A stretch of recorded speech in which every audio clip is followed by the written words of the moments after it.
When I moved back to Cornwall, I hadn't actually set out to run events. That bit kind of happened by accident. I wanted to get back into music, both performing and being around musicians and building connection, doing some of the work that I'd been doing in other parts of the country. I'd been a performing musician myself when I was much younger, actually on the folk circuit, and due to my own life experiences, I retrained in psychology and peer coaching and other therapeutic and complementary practices. And that was about 16 years ago now. Around about 10 years ago, I co-founded the Adept Living Foundation, which we lovingly call ALF for short. And that's a community interest company, which is a really small grassroots peer-led organisation that supports those who are impacted by trauma and life stress.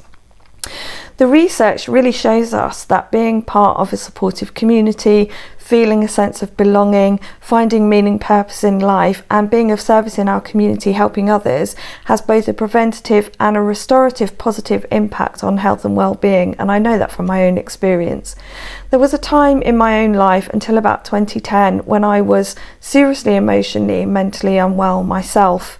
I couldn't function at all, I couldn't leave the house, and I was hospitalised on several occasions.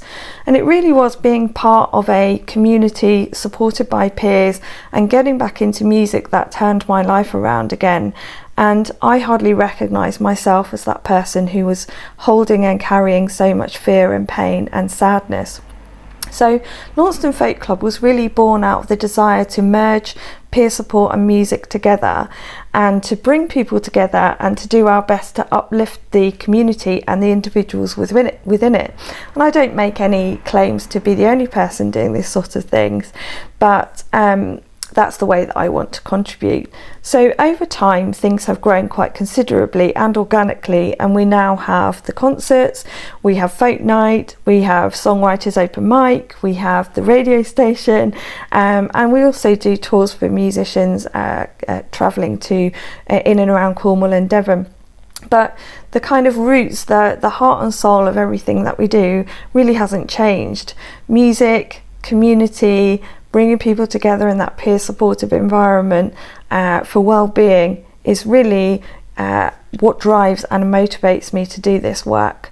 So if you want to come along and be a part of it and get involved, then please do contact us or just come to one of our events and you'll be made most welcome.